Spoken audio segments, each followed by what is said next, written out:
मजहब की चंद बातें हों, जो मेन बातें हों मुझे बता दो, मैं उस पे अमल करूंगी। और मैं खुद ही नहीं बल्कि मैं अपने कबीले में जो है इस बात का चर्चा करूंगी। वो अल्लाह की बंदी करीब हुई, मेरे ख्वाजा गरीब नवाज ने एक मुरीद को जो है हुक्म फरमाया, जाओ इन्हें कलमा पढ़ा दो, हमारा काम कलमा पढ़ाना है, हिदायत देना अल्लाह का। जोर जबरदस्ती नहीं। आज कुछ लोग कहते हैं मजहब इस्लाम जो है तलवार के जोर से फैला है। मैं उन बदबख्तों से कहना चाहता हूँ, मजहब इस्लाम तलवार के जोर से नहीं बल्कि उसने हक अखलाक के जरिए से, मेरे नबी के हुस्न अखलाक के और मेरे वलियों के हुस्न अखलाक के जरिए से। हमारे वलियों की वो शान है जिन्होंने हमारे वलियों को बुरा कहा, हमारे वलियों ने उन्हें जो है ईमान की दौलत अल्लाह तबारक व तआला के फजल व करम से इनायत अल्लाह से करवा दी। हमारे वलियों ने उन पे निगाह करम फरमा दी, अल्लाह ने उनका बेड़ा पार।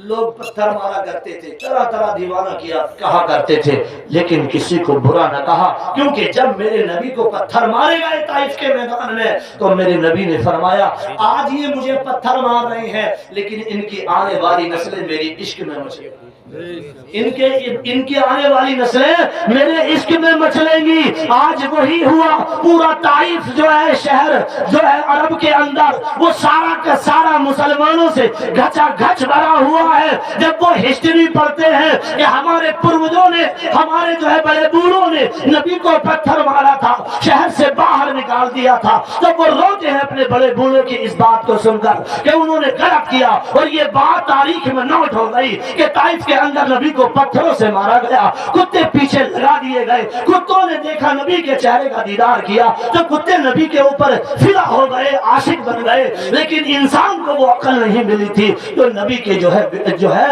नबी की शान और अजमत को पहचान सके। तो मेरे ख्वाजा गरीब नवाज ने अपने मुरीदों से कहा, मुरीदों कोई कितना बुरा कहता रहे लेकिन तुम किसी को बुरा मत कहना, क्योंकि ये मेरे नबी की सुन्नत है। इसकी मेरे नबी की सुन्नत है। मेरे नबी ने फरमाया कि इन्होंने पत्थर मारे हैं, मैं बुरा नहीं कहता। जिब्राइल आ गए, अल्लाह का हुक्म आ गया, जिब्राइल जाओ चले जाओ मेरे नबी से पूछ लो, अगर मेरे नबी इशारा कर दे तो तुम जो पहाड़ों पर फरिश्तों की ड्यूटी लगी हुई है उन फरिश्तों को हुक्म देना। फरिश्तों ताइफ जो है पहाड़ों के बीच में शहर बसा हुआ है, दोनों पहाड़ों को मिलाकर जो है इन ताइफ के रहने वाले इंसानों को सुरमा बना दिया जाए, इन्हें मिली अमेट कर दिया जाए। या रसूल आप हुक्म फरमा दो, अल्लाह तुम्हारी मर्जी जानना चाहता है। तो मेरे नबी ने फरमाया, नहीं जिब्राइल, अल्लाह तबारक व तआला ने मुझे किसी के लिए तकलीफ देने के लिए पैदा नहीं किया, जहमत बनाकर नहीं भेजा, बल्कि अल्लाह तबारक व तआला ने मुझे तमाम जहान के लिए रहमत बनाकर,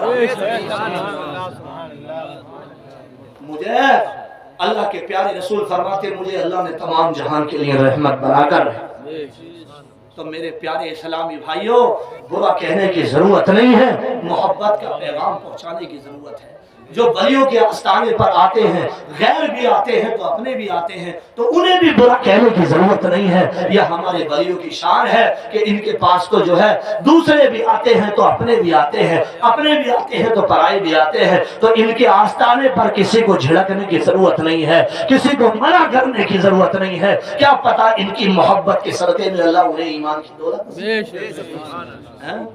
तुमने देखा होगा अभी हमारा भसोड़ी शरीफ जाना हुआ तो मैंने ये देखा कि अल्हम्दुलिल्लाह वहां पर और दूसरे लोग भी बहुत सारे थे, लंबे लंबे टीके लगा के आए।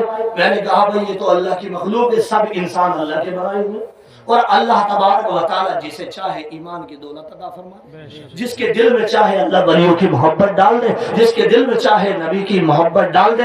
ये तो सब अल्लाह की नजर करम इनायत की बात है। तो लिहाजा अल्लाह का फजल है कि अल्लाह तबारक व तआला ने हमें वलियों के दरबार पे आने की सआदत बख्शी। बड़े खुश नसीब हुआ आप हजरात कि अल्लाह के वली के दरबार पे आए, और अल्लाह के वलियों के दरबार पे आना चाहिए। वहां से जो है इंसान के कल्ब को सुकून मिलता है और इंसान को जो है ہدایت کا راستہ ملتا ہے اور ان کے اخلاق کو کردار کو سمجھنے کی صلاحیت ملتی ہے۔ اللہ کی بارگاہ میں دعا ہے اللہ تبارک و تعالی میرے بولنے کو آپ کے سننے کو اپنی بارگاہ میں قبول فرمائے۔ بشری تقاضے کے تحت اگر کوئی لغزش کوتاہی ہو گئی ہو تو میں ان ولیوں کا وسیلہ دے کر اللہ کی بارگاہ میں دعا کرتا ہوں اللہ میری لغزش اور کوتاہی کو درگزر فرما اور مجھے حق بولنے کی اور سننے کی اور بولنے اور سننے سے زیادہ عمل کی توفیق عطا فرمائے آمین وآخر دعوانا الحمدللہ رب العالمین۔ سبھی حضرات ایک بار کلمے کا ذکر کر لیں لا الہ الا اللہ محمد رسول اللہ صلی اللہ علیہ وسلم۔